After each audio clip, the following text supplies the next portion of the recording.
방송에서 제공하는 투자 정보는 투자 판단에 대한 조언입니다.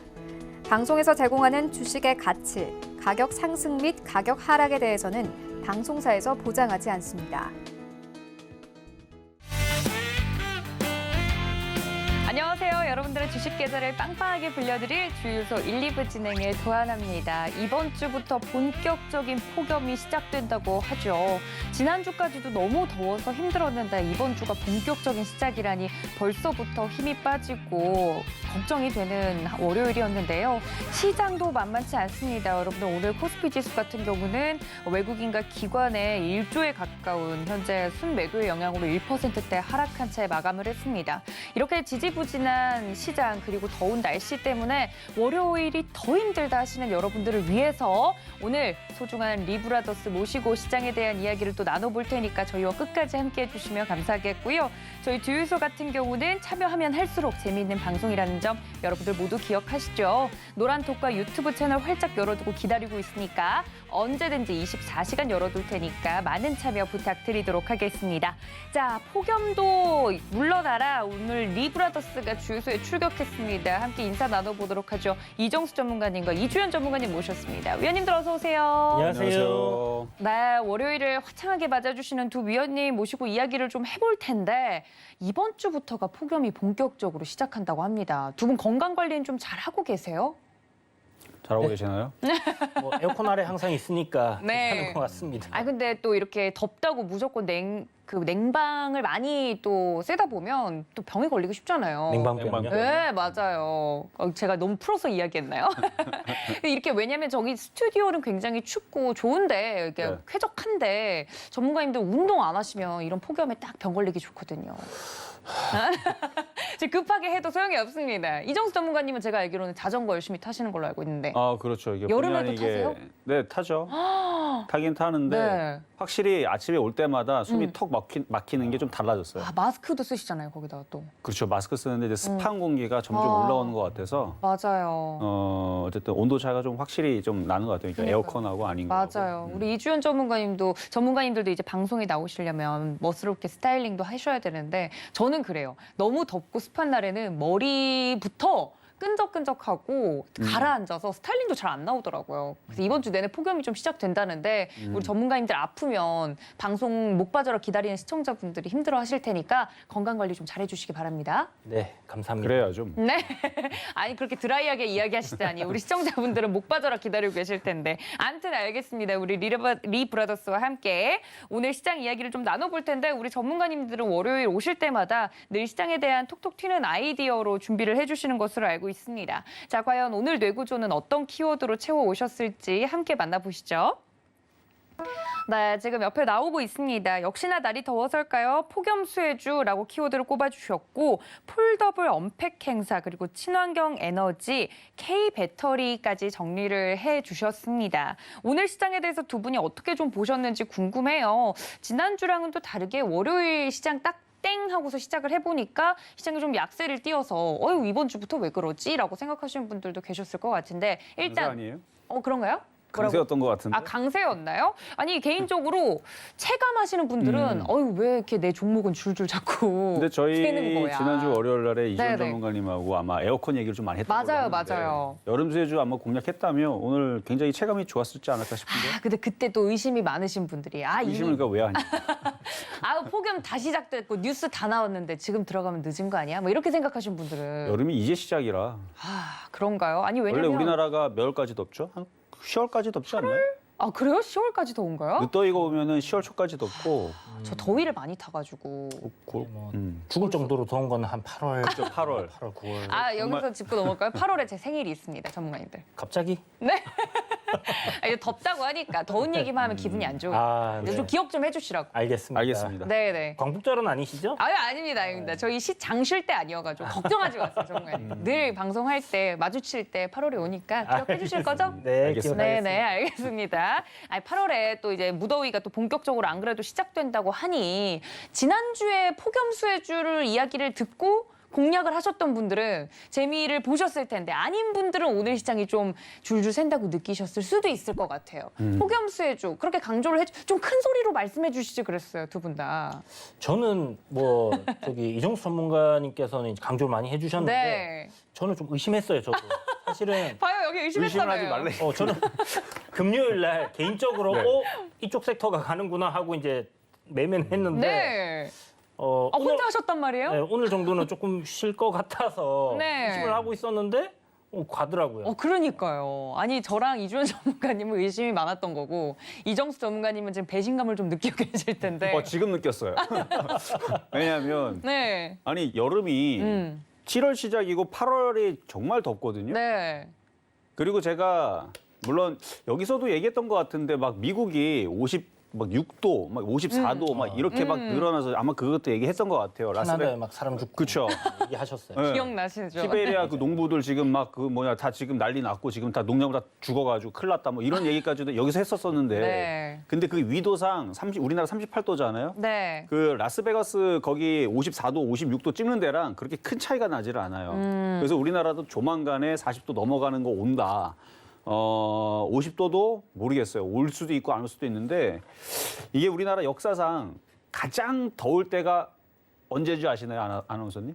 우리나라 가장 더웠을 때요? 네, 몇 년도인지 아세요? 저희 어머니 말씀에 따르면 네. 저 태어날 때 제일 더웠다고. 94년도 여름이 그때도 더웠다고 제일 하더라고요. 더웠대요. 예.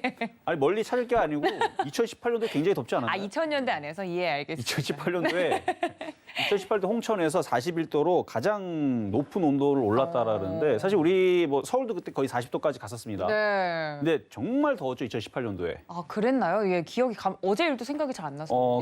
상실 지금. 네, 아무튼. 근데 네. 뉴스를 봤는데 그때 당시 얼마나 더웠냐면 모기가 없고요, 파리가 없어요. 너무 더워서. 너무 더워서 물이 다 말라니까 다 죽은 거예요. 그리고 벌레도 없고 그리고 뭐 강가에 있는 뭐 개구리서부터 해서 뭐 민물고기도 다 말라 죽어갖고 완전히 다 시체가 돼버리는. 제가 그걸 보면서 야 이거 무식하게 덥구나. 근데 올해 더위도 2018년도만큼 능가할 수 있다라는 얘기가 지금 나왔습니다. 아, 제가 에어컨부터 사길 진짜 잘한 것 같아요. 정말 잘하셨어요. 네, 그러니까요. 저 이사하면서 에어컨부터 샀거든요. 어쨌든 그 여유도 현상이 예. 뭐 제트기류가 약해져가지고 그 열이 이게 그 대류 현상이 잘 안 나나 봐요. 그래서 한 번 더워지게 되면 이게 엄청 폭염이 되는 이 상황이 지금 미국에서 벌어지고 뭐 영국도 벌어지고 뭐 캐나다도 벌어지고 그다음에 뭐 스페인도 지금 난리가 나고 네. 뭐 러시아도 뭐 시원한 나라인데 뭐 난리가 나고 해서 우리나라도 오긴 오겠다 싶었는데 지금 벌써 왔거든요, 지금. 네. 전 늦어도 한 8월 정도 생각했었는데 지금 7월 19일인데 앞으로 엄청 더워질 것 같은데 저는 그래서 뭐 에어컨 관련주 창문형 에어컨 안 그래도 그 요즘에 많이 홈쇼핑에서 많이 팔잖아요. 네. 그래서 이주연 전문가님도 하나 사셨다고 하길래 제가 지난주에 여쭤봤었죠. 그 성능 어떠냐고. 네. 근데 좋다라는 말씀하시길래 제가 확신을 했거든요. 아 이거는 확실히 좋은 거구나. 아, 인간 지표를 믿으셨군요. 네. 아니 뭐 직접 쓰신다고 하니까 캐 못 쓰신다고 그랬죠? 캐리어. 아, 예, 예. 얘기 되나요 이거? 그럼요, 네. 아 그런가요? 어쨌든 캐리어 제품을 쓰신다는데 그러니까 주말에 보니까 홈쇼핑에서 세 채널에서 동시에 그 황금 시간대 금요일 저녁 시간대 다 팔더라고요. 그리고 토요일 날에서도 똑같은 방송을 재방을 하면서 그 황금 시간대 네. 점심 먹고 나서 또 그걸 또 틀어요. 그러니까 이게 잘 팔린다는 얘기거든요. 그렇죠. 그 세 채널에서 뭐 신일 거 팔고 파세코 거 팔고 캐리어 거 팔았습니다. 근데 딱 봐도 팔리게 생겼더라. 왜 그러냐면 감성을 건드렸어요. 어떤 감성이요?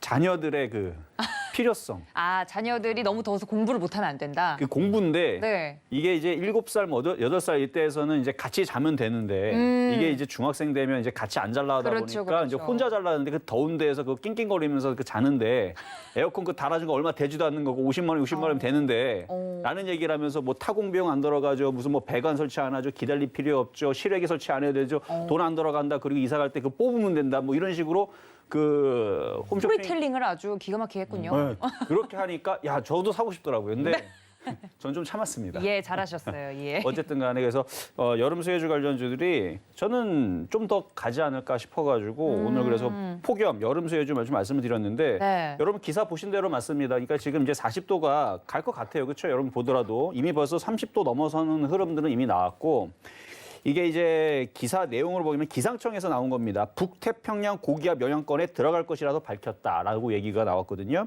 그러니까 북태평양 고기압은요, 그냥 습합니다. 더워요. 그러니까 그냥 수증기를 그냥 많이 머무고 있는 기단이라고 생각을 하면 돼요. 그게 이제 제주도가 장마가 이제 끝났습니다. 오늘 기상청에서 장마 끝났다고 이제 발표를 했어요. 그래서 제주도서부터 해서 더위가 시작되면서 이게 올라옵니다. 근데 올라오면 이제 차라리 그냥 덥기만 하면, 건조하고 덥기만 하면 이게 여러분 참을 만한데, 습하고 더우면 그냥 숨이 탁 막히는 거예요. 그냥 나가잖아. 그냥 나가면 땀부터 쭉 그 흐르는 느낌 있죠. 그 더위가 이제 시작이 된다는 얘기인데, 어쨌든 2018년도 그 폭염을 능가할 수 있는 더위가 찾아온다고 하니까 에어컨, 제가 볼 때는 에어컨 그 파는 거 봤는데요.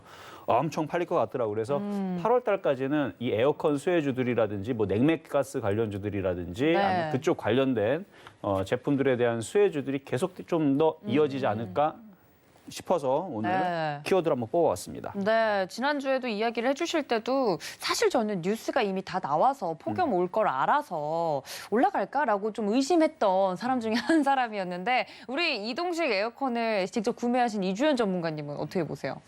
이제 창문형 에어컨인데요. 네, 창문형에. 네, 창문형인데 설치 뭐부터 해서 좀 전에 장점 얘기하신 것들 다 맞는 것 같아요. 네. 그래서 굉장히 뭐 만족하면서 쓰고 있고 시원하게 일을 할 수 있게 그런 근무 환경이 이제 되는 것 같은데 이 폭염 관련주들이 지금 이제 에어컨을 실질적으로 이제 생산하고 판매하는 그런 기업들도 있지만 이제 전력 수요가 폭발적으로 이제 에어컨을 쓰게 되면 증가할 수밖에 없잖아요. 그렇죠. 그렇기 때문에 지금 뭐 지난주에 나왔던 뉴스가 뭐 전력 예비 이제 그 블랙아웃 안 되기 위한 네, 정전이 네. 안 되기 위해서 예비로 이렇게 리저브하고 있는 게 한 10% 정도를 하고 있어야 되는데 9%까지 이제 내려갔다 이런 얘기가 나오더라고요. 걱정이 되는 부분이긴 하네요. 그렇죠. 이제 전체적으로 다 블랙아웃이 된다. 그런데 예. 빨리 복구가 안 된다면 냉장고에 이제 음식들 다 썩어 나갈 거고. 아유, 네. 거기다가 이제 에어컨 못 돌리는 상황에서 아까 얘기하신 것처럼 40도까지 올라간다. 그러면 이제 지옥이죠. 정말 네. 힘들어지는 상황이 생길 수 있기 때문에 그렇죠. 그런 부분 때문에 이제 또 전력 관련주들, 전기 관련주들, 뭐 일진 전기라든지 뭐 재룡 전기 뭐 해서 오늘 또 그런 관련주들 전체적으로 해서 테마가 지금 작은 테마가 아니에요. 네. 굉장히 크게 이렇게 만들어진 상황이기 때문에 지난주 한 목요일부터 좀 시작을 한 것 같고 전체적으로 좀 강하게 지금 상승이 되고 있는 부분이라서 한 달 정도 지금 시장을 우리가 딱 놓고 봤을 때 네. 뭔가 이런 새로운 테마가 이제 형성이 돼야 되는 부분들이 있는데 실질적으로 지금 메타버스라든지 네. 그다음에 CBDC 관련주들이 상승은 꾸준히 해주고 있지만 가격적으로 어느 정도 많이 올라왔단 말이에요. 네. 그런 상황에서 이제 또 신규 테마들이 이렇게 이제 딱 형성이 되게 되면 수급이 또 폭발적으로 또 쏠릴 수 있는 그런 부분들이 생긴다는 점에서 저도 한 달 정도는 이쪽 관련 폭염 관련주들이 좀 꾸준하게 움직일 가능성이 상당히 높지 않겠나 이렇게 생각이 되고 네. 원전 지금 탈원전을 하고 있는 상황이잖아요. 그렇죠. 그런데 전력 수요가 이제 폭발적으로 증가하게 되면 또 여기에 대한 이슈들이 또 생길 수 있고 그래서 좀 전에 말씀드렸던 뭐 선풍기라든지 에어컨이라든지 이런 제품들 만드는 기업들부터 해서 좀 전에 말씀드리는 그런 전력난에 대한 관련주들까지 전체적으로 폭염 관련주로 엮으셔가지고 이렇게 한번 생각을 해보시면 좋을 것 같습니다. 네, 제가 이제 의심했던 이유는 사실 이렇게 날이 더워진다고 해서 시원하게 해주는 관련된 종목들이 오를 것이다라는 게 굉장히 약간 좀 올드한 아이디어라고 생각해서 되게 작은 테마라고 봤기 때문에 저도 그랬어요. 네, 그렇게 생각을 했던 건데 이게 전기나 뭐 이쪽으로 에너지 쪽으로 넘어가면 더 큰 테마까지 볼 수 그렇죠. 있는 거네요. 저는 사실 겨울 되면 왜 그런 얘기 나오잖아요. 역대급 강추위. 그렇죠. 그 다음에 역대급 더위 이러는데 안 반대로 춥고 안 더운 거 안 춥고 안 더웠어요. 한 그런 2년간. 연도가 있어요. 네, 그렇죠. 그래서 이 겨울이 별로 안 추운데 이러고 이제 넘어갔던 경우가 저도 워낙 많다 이거를 보니까 의심을 했었던 건데 네, 네. 늘 의심을 했어요. 근데 네, 저 확인 네. 과정은 어떻게 했냐면 네. 구글 앱을 엽니다. 그리고 그리고 요즘에 그 예전에 이게 그 코로나 이전에서 그 미세먼지요. 미세먼지 네. 때문에 그 위성에서 그거를 보여주는 게 있어요. 날씨 정말로 더운지 안 더운지 네, 네. 예상하는 슈퍼컴퓨터. 우리나라 시스템은 아니고 해외 이 사이트인데 네. 원하시면 제가 보내드릴게요. 이거 보면 뭐가 좋으냐면 며칠 뒤에 진짜 우리나라의 미세먼지가 어디서 오는지 이게 다 잡힙니다. 그 실시간으로 이렇게 추적하는 게 있군요. 그렇죠. 그게 예측을 하는 부분도 굉장히 잘 맞아요. 그래서 뭐 비, 구름, 그 다음에 온도, 그 다음에 뭐 등등의 여러 가지 이제 지표들이 있는데 이게 또 네. 좋은 게 원래 외국 사이트인데 네. 한국어도 나와요. 어. 저 그래서 그것 쪽을 보면서 미국 쪽을 보면서 이 위도를 본 거죠. 위도를 봤더니 그래서 저는 그걸 확인을 하고 이거 이러면 덥겠다 싶어가지고 저는 이렇게 간 건데 네. 맞아요. 저도 뭐 늘 기상청에서 덥다 뭐 이렇게 얘기가 나오게 되면 맨날 비 오고 막 맞아요. 시원하고 막 그래가지고 네. 믿질 않았었는데 근데 결정적으로 전 세계 여기저기 정말 57도 이거는 정말 문제가 있는 부분이거든요. 그렇죠. 그래서 이 부분 때문에 사실 제일 먼저 생각했었던 부분들은 이제 아까 말씀하셨던 탈원전 쪽이라든지 네. 재생에너지 왜냐하면 이게 결국은 탄소에 대한 그 부분들 예. 때문에 지구 온도가 올라가는 그래서 저탄소 얘기가 계속 나오는 거잖아요. 네. 그래서 이 부분들 때문에 지금 당장에 뭐 여름 수해주고 저희가 얘기하고 있지만 이게 분명히 파생을 해서 네. 재생에너지 쪽이라든지 아니면은 저탄소라든지 물론 이제 그렇게 해서 꼭 후성을 말씀드리는 건 아닙니다. 예. 네. 내 종목 얘기도 해야죠. 예. 그러니까 탄소 배출 관련주들이 왜냐하면 이게 이제 생존의 문제이기 때문에. 아이 그럼요. 그렇죠. 그래서 온도가 많이 올라가니까 그래서 하여튼 그쪽 관련된 그래서 아까 전에 이제 전력 얘기하시길래 네. 그쪽도 이제 원전 테마주들도 한 1, 2년 전만 하더라도 이 부분에 대해서 정부에서 이제 탈원전 얘기로 약간 좀 억누르는 흐름이었지만 맞습니다. 그 미국과의 그 대화 속에서 이제는 원전 테마주들도 갑자기 이제 급부상하는 그래서 지금 최근에 많이 움직였잖아요. 맞습니다. 결국은 이걸로 인해서 더 잘 갈 것 같아요. 아니 그래서 폭염 수혜주로 시작은 했지만 테마가 그렇게 파이가 커져가면 친환경 에너지 이야기를 할 수밖에 네, 없을 것 똑같은 같아요. 얘기예요, 그러니까. 그렇죠, 그렇죠. 왜냐하면 이 고온 현상이 사실은 여름이 어느 일정 정도만 위도 이야기를 하셨는데 그 위도에 맞는 사실 온도가 있는 거지 않습니까? 근데 그렇죠. 그거를 벗어난 강추위라든지 그걸 벗어난 폭염이라든지 오늘 같은 경우는 갑자기 생활하고 있는데 무슨 정글에 있는 스콜처럼 네. 비가 막 오다가 또 끊치더라고요. 그래서 네. 이런 날씨가 물론 소나기가 있긴 하지만 이게 일상적으로 늘 일어나던 일들은 아니라서 이상 기온이 계속 일어나고 있긴 하다. 근데 그거는 여름에 원래 일어나는데. 물론 여름에 덥긴 하지만 근데 요 며칠 좀 진짜 소나기가 자주 오는 거 그러니까요. 그거는 받고 그랬어요. 있어요. 네. 필요 이상으로 자주 내린다는 생각이 들어서 이 환경 이야기가 빠지면 앞으로 안 되겠다라는 생각이 들어서 오늘 친환경 에너지가 또 키워드로 나오셨길래 이거 어떤 분이 준비를 해주셨어요? 네, 제가 이제 적어놓은 건데 네. 좀 전에 얘기하신 것처럼 실질적으로 이제 이 폭염에 대한 부분들이 결국은 이 기후 변화 때문에 일어나는 현상이다 보니까 네. 아무래도 이제 뭐 탄소 배출을 줄일 수 있는 친환경 에너지에 대한 그런 부분들도 지속적으로 우리가 관심을 가지고 봐야 되는 부분이고 현재 그 뭐 각 국가들마다 이런 부분들 때문에 이제 투자를 하고 있는 그러니까 뭐 한국판 뉴딜 2.0이라고 최근에 이제 또 정부에서 발표를 했잖아요. 그렇죠. 이제 그거처럼 이 친환경 에너지 관련주들도 지금 현재 좀 자리가 괜찮게 잡혀가고 있는 그런 모습이거든요. 그래서 기후 변화로 인해서 뭐 폭염이 오고 그 다음에 이제 농작물이 좀 안 좋아지거나 이렇게 이제 우리가 살아가는 데 있어서 엄청나게 문제가 생기는 경우에 네. 결국 요번에 이제 유럽에서 갑자기 폭우가 쏟아지면서 이제 인명 피해들도 많이 나왔고 그런 부분들까지 연계를 해서 본다고 하면 친환경 에너지는 우리가 이제 거스를 수 없는 네. 대세일 수밖에 없는 그런 섹터가 아닐까라는 생각이 듭니다. 그리고 오늘 보면 올랐던 섹터가 그렇게 많지는 않아요. 그런데 그 중에서 이제 친환경 자동차 관련 이런 부분들도 오늘 좀 상승 흐름이 괜찮게 나왔던 것 같고 풍력이라든지 태양광 관련주들도 지금 계속해서 움직임이 좋아지고 있는 흐름들이 나오고 있기 때문에 좀 관심을 가지고 지속적으로 볼 필요가 있지 않겠나 이런 생각이 듭니다. 알겠습니다. 뭐 이런 테마로 볼 것이 아니라 이제 앞으로는 친환경 이슈는 전 세계 글로벌적으로 계속 나눌 수밖에 없는 이야기이기 때문에 오늘 친환경 관련해서 움직였던 종목들 흐름을 좀 짚어주셨고 이정수 전문가님도 혹시 친환경 에너지 관련해서는 보고 계신 섹터나 이런 부분이 있습니까?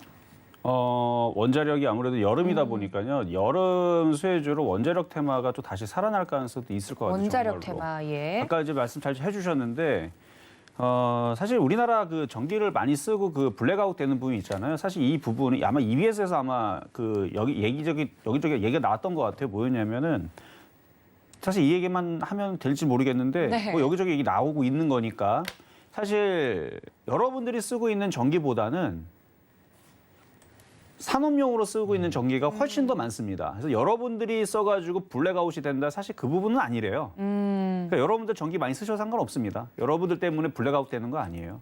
사업용 전기로. 근데 이 얘기는 이미 벌써 많이 여기저기 사이트에 그 진실이 나와 있기 때문에 제가 할 수 있는 얘기들인 거고 어쨌든 그걸로 핑계로 해가지고 이제 전기세를 막 올리려고 했었던 거였는데 그 부분 그리고 민영화 이 얘기도 예전에 한번 꺼내려고 했었던 것도 그런 부분이었는데 그때 이명박 정부 때였었죠. 그러니까 여러분들이 많이 쓰니까 이거는 이제 민영화해서 이제 뭐 이렇게 해보자 뭐 이런 식이었는데 결국은 그렇게 안 됐고요. 그러니까 민영화되면 안 됩니다. 어쨌든 그 부분이었고 근데 어쨌든 간에 지금 예비율이 좀 떨어지고 있는 건 사실이잖아요. 그러면 탈원전에서 원전 쪽으로 가야 되는 부분에 대한 목소리는 더욱더 커질 거고 그래서 이쪽 관련주 움직일 것 같고 그리고 지금 뭐 유럽도 마찬가지고 탄소 국경세 얘기 나오는 부분뿐만 아니라 앞으로 이제 무역하는 데 굉장히 중요해졌죠. 그래서 탄소 국경세에 대한 문제들 그리고 바이든 대통령도 저탄소에 대한 얘기들 이게 벌써 선진국들은 다 얘기가 나온 부분들이고 우리나라도 그렇게 가겠다라고 이미 벌써 탄소에 대해서 줄이겠다고 이미 얘기가 나온 부분이기 때문에 저탄소에 대한 이제 환경 관련주들이 있죠. 꼭 구성을 말씀드리는 건 아니라 그랬습니다. 그거 말고도 파생되는 종목들이 분명히 있을 거예요. 그래서 그쪽 관련주들은 장기적으로 볼 때에서 계속 이슈가 될 수 있는 종목들이니까 뭐 관련된 뭐 휴캠스라든지 뭐 한솔홈데코라든지 뭐 관련된 탄소 배출권 관련주들이 있죠. 이쪽 애들도 아마 아까 뭐 이미 벌써 다 재생 에너지 쪽은 다 말씀을 주셨으니까 네. 탄소 배출권 관련주들도 뭐 앞으로 계속 이슈가 이게 그 법안이 나왔다 해서 끝나는 게 아니고요. 계속 보완이 돼서 계속 나옵니다. 강화돼서 계속 나오고 이미 그 기사에 나와 있어요. 한번 발표하고 나서 끝나는 게 아니고 계속적으로 협의를 하고 계속적으로 더욱더 강화시키면서 가겠다라는 얘기가 나오기 때문에 이슈는 계속 나올 겁니다. 그때마다 움직일 거 생각을 한다라 그러면 탄소 배출 관련주들 계속적으로 좀 잘 보셔야 되지 않을까까지 말씀을 드리겠습니다. 알겠습니다. 관련돼서 에너지와 관련돼서는 우리 이정수 전문가님 탄소 관련돼서 이야기를 좀 자세하게 해주셨는데 이주연 전문가님께서 또 이야기를 해주셨던 그 전기요금 인상이 불가피한 부분에 대해서도 지금 질문이 좀 들어온 것 같아요. 그럼 전기요금이 인상이 되면 뭐 우리가 쓰는 전기 때문에 셧다운이 될 일은 크지 않을 것 같다라고 이야기는 해주셨지만 문제는 돈을 많이 내게 되는 게 문제잖아요. 그럼 저희가 전기 요금이 인상이 돼서 돈을 많이 내게 되면 수혜를 받을 수 있는 쪽을 보는 게 좋겠다고 아까 이야기해 주셨는데 관련돼서 좀 볼만한 종목들이 있을까요, 전문가님? 한전산업? 한전? 뭔가 아무래도 생각나네요. 네. 직접적으로 이제 네. 뭐 요금 인상이 되게 되면 실적 네. 개선이 될 수 있는 부분이 이제 한전산업이니까 네. 일단 뭐 그 부분이 좀 영향을 받을 수 있지 않겠나라고 생각이 드는 부분이고 네. 사실 지금 정부에서는 요금 인상이 좀 가능하지는 않을 것 같다라는 생각이 들어요. 그동안 이제 좀 이 뭐 국민들에게 이렇게 좀 혜택을 주는 쪽으로 많이 그렇죠. 이렇게 정책을 네. 피셨기 때문에 그리고 이번에도 인상 한번 하려고 했는데 무산됐거든요. 맞아요. 동결됐더라고요. 네, 그래서 그 부분은 조금 어려울 것 같다라는 생각이 듭니다. 그래서 딱히 이렇게 뭐 전기료가 인상되거나 그럴 것 같지는 않아요. 알겠습니다. 그럼 이번 현 정부 내에서는 전기 요금 인상으로 인해서 수혜를 받는 종목들을 찾기 조금 어렵겠지만 이제 대선이 곧 다가오니까 그 이후에는 좀 더 볼 수 있겠네요, 전문가님. 네. 알겠습니다. 관련돼서는 정치권의 흐름도 함께 살펴보시는 게 좋겠다라는 말씀까지 전해드렸습니다. 다음 키워드 볼까요? 폴더블 폰 언팩 행사 키워드가 나왔는데 늘 휴대폰 관련해서는 디자인이 미리 유출이 됐다. 어떤 기술이 이번엔 탑재가 될 것 같다. 그 매니아층들 사이에서 도는 기술 이야기들이 제가 보기엔 약간 전략적으로 흘리는 것 같긴 한데. 일부러 흘린대요? 그렇죠. 네네. 그럴 것 같아요. 그래서 폴더블 폰 언팩 행사 이야기가 이제 다음 달에 예정이 되어 있는데 벌써부터 이야기가 나오는 걸 보고 관련된 수혜 주찾기를 좀 미리 하고 싶어 하시는 분들이 있는 것 같아요. 왜냐하면 카메라 구멍이 몇 개냐, 뭐 아니면 디스플레이가 몇 면이냐, 뭐 이런 걸 가지고도 좀 관련된 종목들을 볼 수 있을 것 같은데 이 키워드 누가 넣으셨을까요? 제가 넣었습니다. 네. 자세히 이야기해 주시죠, 전문가님. 뭐 이미 벌써 아실 분들은 아실 테지만 이제 폴더블 폰에 대한 수요가 이건 뭐 누가 물어보더라도 이거는 확대될 수밖에 없어요. 그리고 이제 핸드폰이 기존에서는 이제 S 시리즈들은 최고급 사양의 폰이었거든요. 삼성의 전략이 바뀌었습니다. 이미 S 20부터 일단 전략이 바뀌었는데 S21은 울트라서부터 성능이 좋은 폰이고 S21은 그냥 21은 성능이 조금 떨어지는 그러니까 S급이라고 얘기하는 그러니까 우리가 갤럭시 S 시리즈는 S 뭐 6, S7, S10 이거는 최고급의 이제 삼성이 내놓는 그러니까 메모리라든지 CPU라든지 디스플레이라든지 이건 최고 사양만 갖다 놓은 마감도 최고 사양으로 하고 하는 제품인데 S21 같은 경우 21 같은 경우는 보급형이란 말이에요. 약간. 근데 그 전략이 왜 그러냐면 이제 폴더블 폰으로 넘어가면서 이번 21 시리즈는 노트 시리즈를 내놓지 않는답니다. 왜 그러냐면 이제 그 삼성에서 이렇게 발표를 했죠. 전략적인 스마트폰인 갤럭시 노트를 올해 출시하지 않는 승부수를 띄웠다. 왜냐하면은 폴더블 폰 쪽으로 올인하겠다. 올인을 하는 전략을 구사한다라고 이미 좀 발표가 나온 상황이고요. 8월 11일 날에 언팩 행사를 합니다. 이때에서 일단은 어떤 폰이 정확하게 나올지는 그때 가서 이제 봐야 되겠지만 뭐 예측을 하고 있는 부분들은 갤럭시 Z 폴드 3, 그러니까 위아래로 펼치는 거거든요. 위아래로 펼쳐지는 거랑 갤럭시 Z 플립 그냥 3, 그러니까 폴드 말고 플립, 그러니까 폴드랑 플립이랑 좀 틀립니다. 플립은 좌우로 하는 게, 그러니까 좌우로 하는 게 있고 위아래로 하는 게 있다고 생각하시면 돼요. 그러니까 복잡하게 생각할 거 없고요. 제가 좀 전에 거꾸로 얘기했는데 두 종의 폴더블 폰을 출시를 하는데 이거 외에서도 카드 지갑처럼 3번 접히는 게 있어요. 3번 접히는 게 있고요. 그 다음에 슬라이드로 이렇게 하면 이게 슬라이드로 자동으로 이렇게 늘어나는 게 있습니다. 그런 게 있는데 이게 지금 가격이 폴드 3랑 Z 플립 3의 가격이 일단은 이쪽에서 지금 기사에 나온 게 40만 원 정도 가격을 낮췄다고 하거든요. 그리고 여러분 쌀 것 같죠?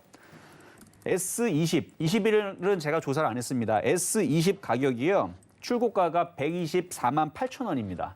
그러니까 이것도 우리가 예전에 한 3년 전만 하더라도 100만 원 되면 비싸다 했었어요. 그렇죠? 그때 당시 뭐 60만, 그러니까 예전에 한 5년 전인가 그때 60만 원 한다 그러면 그것도 비싸다 그랬습니다. 근데 60만 원 하다 갑자기 80만 원짜리 폰이 나와요. 그것도 비싸다 그러면서 샀죠. 그렇죠? 여러분 다 샀다, 저도 샀고 여러분 다 샀습니다. 80만 원도 비싸다 그러는데 갑자기 아이폰에서 100만 원 넘는 걸 딱 출시하니까 미쳤다 그러면서도 다 샀습니다. 줄 서서 샀죠? 그렇죠. 줄 서서 샀어요. 그러니까 삼성에서도 100만 원짜리 폰이 나오기 시작하면서 결국은 120만 원대 폰들이 나왔는데 지금은 더 비싸요. 그렇죠? 울트라 폰들은요 아마 더 비쌀 거예요. 출고가가 160만 원인가 140만 원인가 할 텐데 어쨌든 간에 제 기준에서는 S20이 124만 8천 원 정도도 비싸다 하고 있는 시점인데 어쨌든 지금 Z 폴드 3가 나오는데 40만 원 가량을 낮췄는데 이게 얼마냐? 199만 원과 128만 원입니다. 199만 원이면 200만 원이죠, 거의. 그러니까 200만 원으로 나왔는데 이것도 싸다라고 내놨다라는 거예요, 지금. 200만 원으로 내놨는데 이거 되게 싸게 내놨다라고 지금 삼성에서 지금 자랑합니다. 그런데 이거 나오게 되면은 이유는 있어요. 왜냐하면 그동안에서 디스플레이 부분, 그러니까 물론 램이라든지 뭐 CPU도 더 성능이 좋아하겠지만 디스플레이 이 부분이 가격이 원래 비싸요, 이게.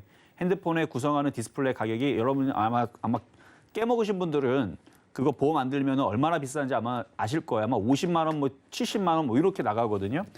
그러다 보니까 이게 하나가 아니고 이거를 더 면이 넓으니까 거기다가 그냥 딱딱한 것도 아니고 접히잖아요.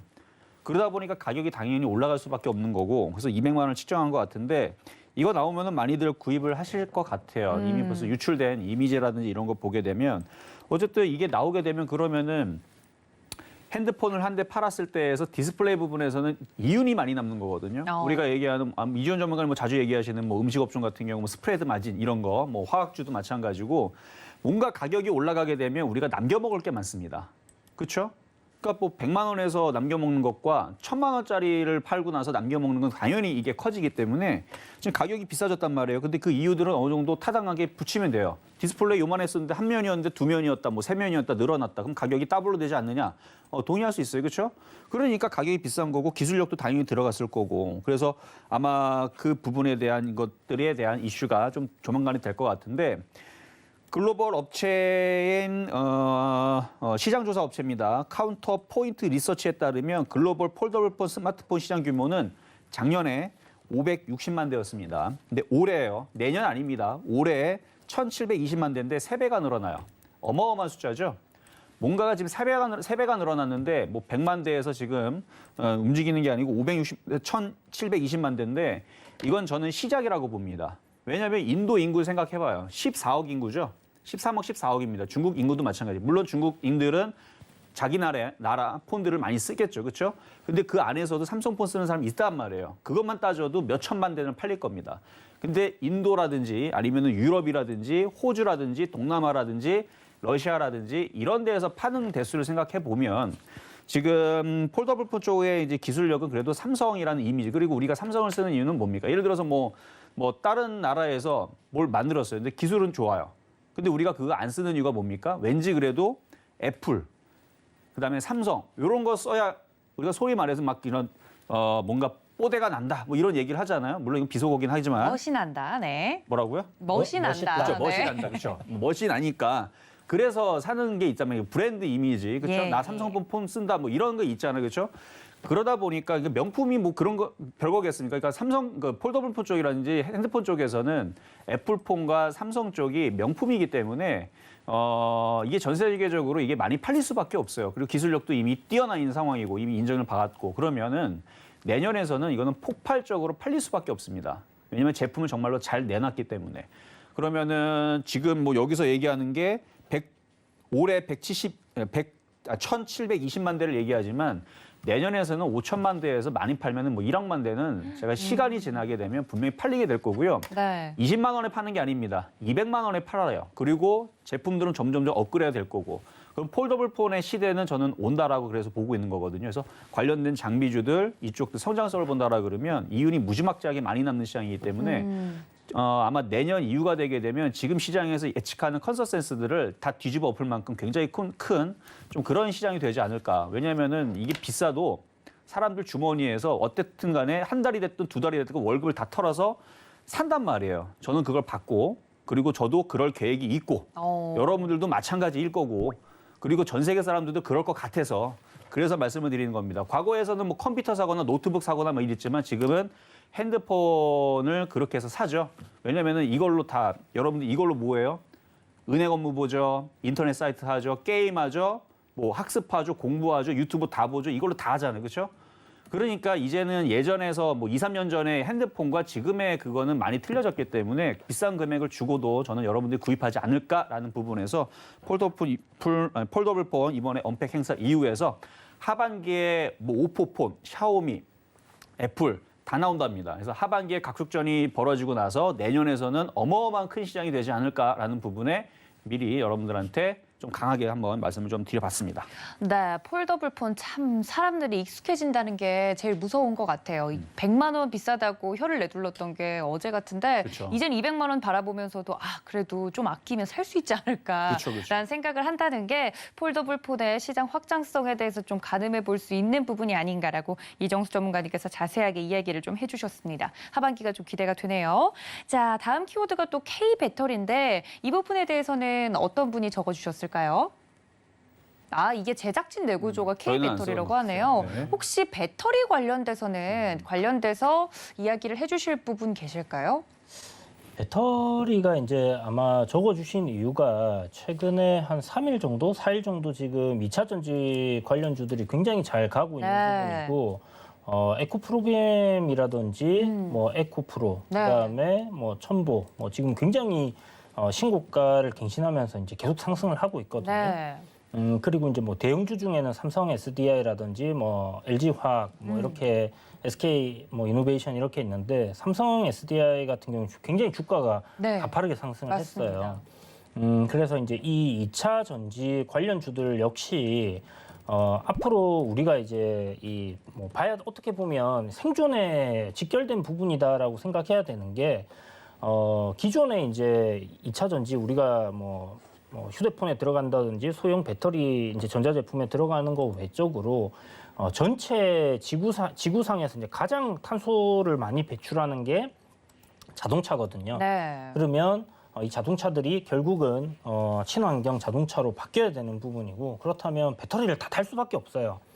그렇다면 그 성장성은 어마어마하다라고 봐야 되는 부분이고 현재 이제 이 전기차라든지 친환경 자동차들 판매 그러니까 시장에서 팔리고 있는 전 세계적으로 팔리고 있는 이 뭐 마켓쉐어 중에서 실질적으로 친환경 자동차가 차지하는 부분은 3%밖에 안 된다고 합니다. 지금 현재. 그렇다면 앞으로 기존의 내연기관 자동차들의 시장을 이런 전기 자동차들 기업들이 이제 차지를 하게 된다면 네.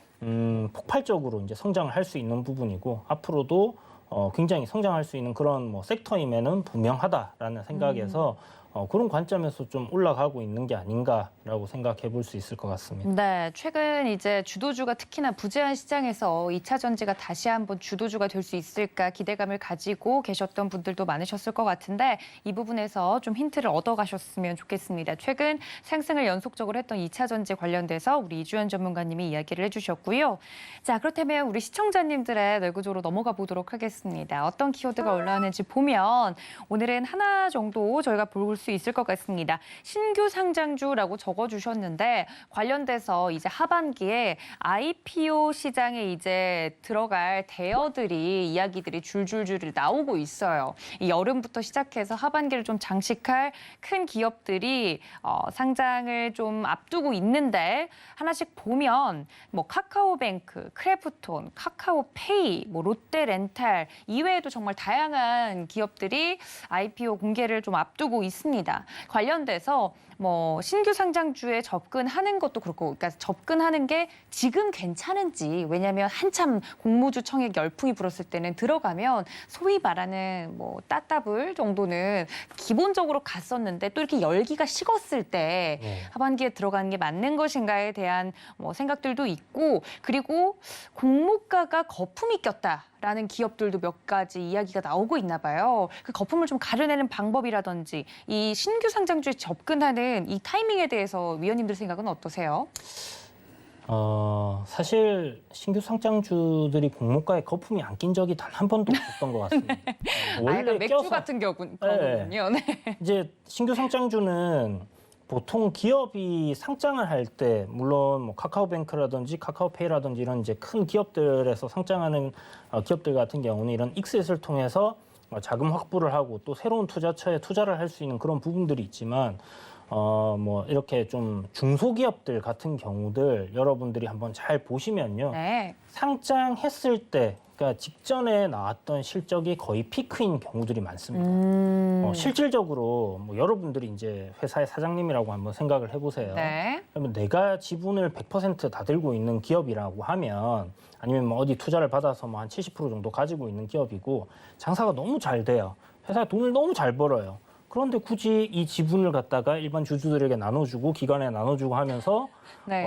IPO를 해야 될 이유가 있을까? 내가 쥐고 싶다 그쵸. 이런 거죠. 이제 이 IPO를 하는 부분은 결국은 자금 확보를 통한 새로운 투자로 인해서 기업을 더 크게 성장을 시킨다라는 그런 관점이기는 하지만 실질적으로 봤을 때 정말 잘 되고 있는 알짜 기업들 같은 경우는 상장을 안 하는 경우들이 많다라는 겁니다. 그래서 기업의 실적이 어느 정도 피크를 쳤을 경우에 이런 IPO를 통해서 자금을 추가로 수여를 받고 그 자금으로 인해서 새로운 매출처와 이런 뭐 수익처를 찾아간다라고 보시면 될 것 같기 때문에 실질적으로 뭐 이렇게 중소기업들 같은 경우 거품이 껴있다라고 말씀드렸잖아요. 그래서 상장 이후에는 뭐 한동안 안 보시는 게 일단 좋다 이런 얘기들 많이 들어보셨을 텐데 네. 그런 이유 때문에 주가가 하락하는 경우들이 상당히 많다라는 부분이 있고요.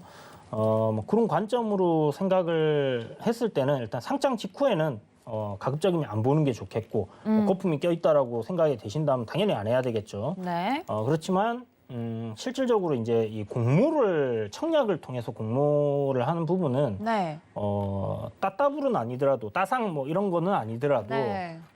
수익을 볼 수 있는 하나의 방법이기 때문에 뭐 자금적으로 여유가 되시는 분들이라면 거의 뭐 확정적으로 수익을 볼 수 있는 부분이니까 소고기 정도는 사 먹을 수 있지 않을까요? 뭐 그렇죠. 네. 그래서 건물까지는 못 올리더라도. 그렇죠. 네. 그래서 이제 그냥 놀려두는 돈으로 네. 이제 뭐 공모 청약을 하셔가지고 거기서 나오는 뭐 소액의 수익을 볼 수는 있다 이렇게 생각이 드는 부분이니까 뭐 해보는 거는 나쁜 건 아니다. 그리고 뭐 크게 문제가 되지는 않을 것 같다라는 생각이 들어요. 그래서 앞에 기대 수익들 그러니까 2배 막 이렇게 버는 수익률보다는 좀 떨어지겠지만 뭐 여전히 청약은 뭐 매력적인 시장이 아닐까라는 생각이 듭니다.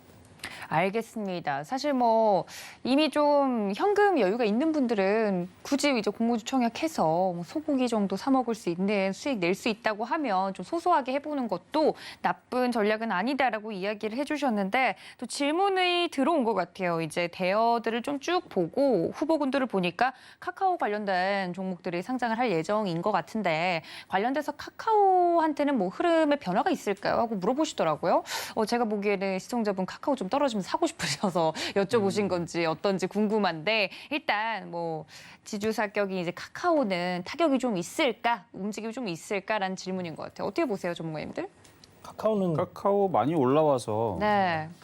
이게 이제 제가 이 방송 여기 오기 전, 그러니까 2014년도 10월 달에 제가 서울경제 와서 2016년도 10월 달에 나갔거든요. 네. 2년 딱 채고 나갔는데 나갈 때에서 이 카카오에 대해서 얘기했어요. 그때 바닥에 했을 때, 요 종목이 바닥에 있다가 결국 나중에 갈 거다. 라는 얘기. 그때는 이름이 아마 그 다음 카카오였었던 것 같아요.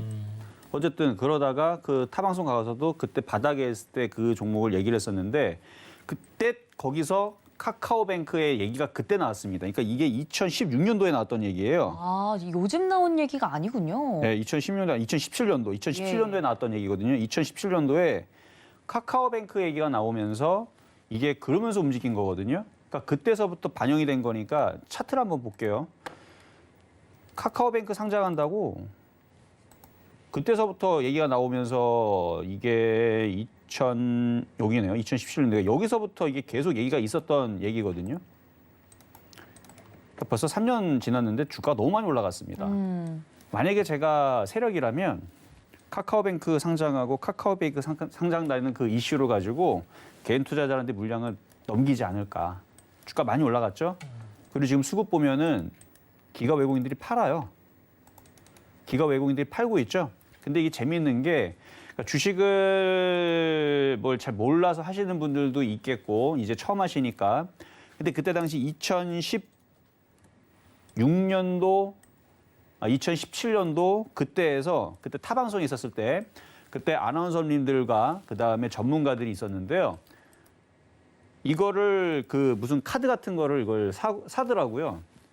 받더라고요. 신청하면 받거든요. 네네. 그걸 받는 이유가 그게 그냥 귀여워서. 캐릭터가 그려진. 캐릭터가. 네네. 체크카드. 그렇죠. 체크카드. 그걸 받더라고요. 그래서 그걸 보면서 아 이게 사람들한테 약간 마약과 같은 역할을 좀 하는 게 있구나. 그 캐릭터.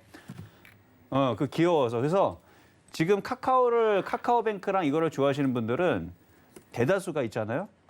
이 기업이 어떻고 저쩌고 이것보다도 그냥 카카오가 그 캐릭터가 이뻐서 사시는 분들이 꽤 많아요. 생각보다 많습니다. 왜냐면 그 캐릭터의 느낌이 이 기업의 이미지와 약간 그런 게 있어요. 그래서 나는 이게 좋아서. 그게 뭐 사자가 레오인가요? 네. 라이언. 라이언. 레온. 뭐 라이언부터 뭐 네, 악어인가요 또? 악어 누구죠? 악어 네. 있긴 있다. 있어요. 그러니까 네, 여러 가지 네. 그 캐릭터가 있는데 맞아요. 어쨌든 그 캐릭터들의 인기를 있어서 이가 인기라든지 아니면 카카오뱅크가 이제 상장하게 되면 이슈가 되다 보니까 네. 많은 사람들이 조정받을 때 막 쉽게 사시려고 그러는데 많이 올라갔기 때문에 그 이미지에 속아서 이 주가가 좀 많이 조정받게 되면 좀 많이 좀 고생하지 않을까. 저는 그래서 이렇게 떠 있는 상태에서는 이 카카오는 빠질 것 같아요. 그래서 이거는 더 이상 접근 안 했으면 좋겠고 네. 그리고 아까 상장주 얘기하셨잖아요. 그래서 카카오뱅크 일단 상장하고 나서 따상 쉽지 않아요. 그러니까 나중에 흔들리게 되면 그때 공략을 하세요. 한 3개월에서 6개월 기다리면은 주가가 어느 정도 바닥을 치고 있을 겁니다. 그때서 공략하면 돼요. 그래서 SK 바이오팜이라든지 SK 사이언스 있잖아요. 이런 식으로 아마 움직일 가능성이 높아요.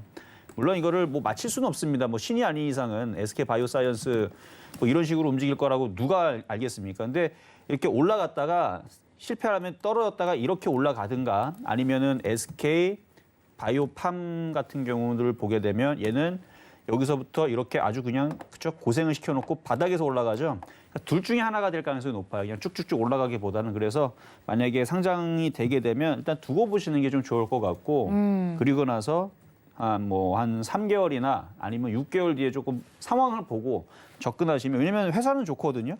카카오뱅크라든지 뭐 카카오페이 뭐 나쁘지는 않을 것 같아요. 어차피 많이 쓰실 거니까. 저도 많이 쓰고 있고요. 그래서 나쁠 것 같지는 않은데 주가를 좀 장난을 치는 부분들이 있습니다. 그리고 이게 약간 기대감에 아까 거품 얘기하셨는데 맞아요. 약간 기대감에 뻥 하고 튀면서 오르는 부분이 있기 때문에 네. 차익 실현하는 자와 그다음에 물량을 받아가는 자 이 싸움이거든요. 근데 이게 너무 시가총액이 큰데 이 물량들을 여러분들이 다 안 받아가셨으면 왜냐하면 네. 좀 더 확인을 하고 하셨으면 하는 바람에서 말씀을 좀 드렸으니까 잘 참고하시면 될 것 같습니다. 네, 카카오 관련돼서 이제 상장을 앞두고 있는 기업들이 또 줄줄이 예정이 되어 있기 때문에 카카오의 영향은 있을까라는 질문에 대해서 이정수 전문가님이 이야기를 좀 자세히 해주셨습니다. 자, 그럼 저희 애프터스택으로 좀 넘어가서 오늘 장이 끝난 뒤에 이야기가 나왔던 종목들도 이야기를 좀 나눠보도록 하겠습니다. 어떤 종목들이 있는지 함께 볼까요? 네, 지금 뒤에 나오고 있는데 현대에너지솔루션과 큐브앤컴퍼니입니다. 현대에너지솔루션 같은 경우는 2분기 실적이 이제 공시가 되면서 전년 대비해서 굉장히 전년 동기 대비 81% 늘었다 이런 긍정적인 기사가 나왔고 큐브앤컴퍼니 같은 경우는 지금 현재 보니까 한창에서 경영 참여를 위해 제3자 배정 유상증자 참여 방식으로 관련돼서 지분을 취득했다 이런 뉴스가 나온 것 같아요. 관련돼서 어떻게 주가들이 움직일지 이 뉴스가 어떻게 반영될지 궁금하실 것 같은데 이 종목들에 대해서 전문가님들 의견 어떠십니까? 현대에너지솔루션 같은 경우는 이제 시가총액이 한 3,450억 정도 되는 이제 중소형주라고 보셔야 되고요. 태양광이랑 이제 ESS 쪽으로 이제 사업을 하고 있는 그런 부분이죠. 그렇다면 우리가 아까 얘기했듯이 네. 기후 변화에 따른 이런 태양광, 신재생 에너지 쪽으로 앞으로 성장성이 있는 그런 기업이다라고 생각을 하시면 될 것 같고요. 지금 현재 자본이 한 3,200억 정도 있기 때문에 현재 주가가 너무 고평가되어 있다라든지 네. 이런 부분은 아닙니다. 주가는 많이 올라온 것처럼 보이긴 한데 근데 이제 보면 실적적인 부분이 발표 나왔다라고 이제 했잖아요. 영업이익이 29억이 나왔고 전년 대비해서 한 81% 나왔어요. 그리고 1분기 대비해서도 실적이 그렇게 나쁘지 않게 나왔습니다. 요 실적적인 부분은 지금 대단하게 실적이 좋다라고 할 수는 없는 부분이지만 네. 앞으로 나올 실적 그리고 성장할 수 있는 부분들을 생각했을 때는 여전히 매력적인 종목이다라고 생각할 수 있을 것 같고요. 신재생 에너지 관련 쪽으로 이렇게 좀 종목들을 눈여겨보고 계신 분들 같은 경우는 현대에너지솔루션 같은 경우 중장기적인 관점으로 봤을 때 분명히 좀 매력 있는 종목인 것 같아요. 지금 새만금의 그 신재생 에너지 관련해서 네. 클러스터를 조성한다든지 이런 이야기들 이제 정부에서 진행을 하는 부분들이 있는데 그런 부분에서 이제 어떤 큰 수혜를 좀 입을 수 있는 그런 사업을 하고 있기 때문에 충분히 앞으로 성장이 좀 될 것 같다라고 볼 수 있겠고요. 네. 실적적인 부분이 사실 전년도 나왔던 실적 대비해서 지금 분기 실적들은 그렇게 좋지는 않거든요. 그런 부분 생각했을 때 주가가 이 실적 발표 때문에 단기간에 막 급등을 한다든지 그렇지는 않을 것 같은데 그렇지만 중장기적인 관점에서는 저점 매수를 분할로 계속 모아가시는 전략은 충분히 괜찮은 전략이지 않겠나라고 생각이 듭니다. 네, 현대에너지솔루션 우리 또 애청자님이 가지고 있는 종목인 것으로 알고 있습니다. 우리 관련돼서 애청자님은 귀를 쫑긋 세우고 듣지 않으셨을까라는 생각과 더불어서 오늘 시간외에서 움직였던 애프터스탁은 여기까지 좀 알아보고 정리를 하도록 하겠습니다. 자, 여러분들 저희 1부 마칠 시간이 거의 다 됐는데 노란톡 활짝 열어두고 있습니다. 저희 위원님들 노란톡 들어올 수 있는 방법은 현재 아래에 나가고 있는 것처럼 샵 0082번으로 위원님들 성함을 적어서 보내주시면 관련돼서 링크 보내드리고 있고요. 그리고 저희가 이 코로나19 거리두기 격상 때문에 어쩔 수 없이 시크릿 강연회를 좀 취소하게 됐었는데 많은 분들이 너무 아쉬워요 하시는 분들이 있어서 저희가 관련돼서 좀 특별히 이벤트를 또 따로 준비를 했습니다. 시크릿 원정대라는 이름으로 우리 이정수 위원님과 정재훈 위원님께서 여러분들을 찾아갈 예정이고요. 서울 같은 경우는 거리두기 상향 때문에 조금 어렵지만 저희 위원님들이 직접 여러분들을 찾아서 지방으로 내려가신다고 합니다. 8월 7일에 예정이 되어 있는데 이곳에 함께하고 싶다 하시는 분들은 같은 번호 문자 샵 0082번으로 참여라고 적어서 보내주시면 참여할 수 있는 방법 저희가 알려드리고 있으니까 이 부분도 여러분들 시크릿 원정대 많은 사랑과 시청, 많은 사랑과 관심 관심 부탁드리도록 하겠습니다. 또 본 방송에서 제공해드린 정보는요. 투자 판단에 대한 조언일 뿐 해당 주식의 가치나 수익률을 보장하고 있지 않다는 점까지 알려드리면서 시크릿 원정대에 대한 안내까지 드렸습니다. 저희는 잠시 쉬었다가 2부로 다시 돌아오겠습니다. 채널 고정.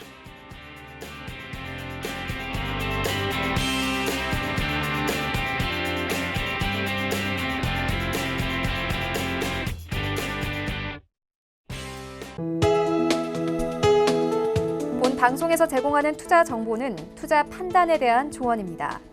방송에서 제공하는 주식의 가치, 가격 상승 및 가격 하락에 대해서는 방송사에서 보장하지 않습니다.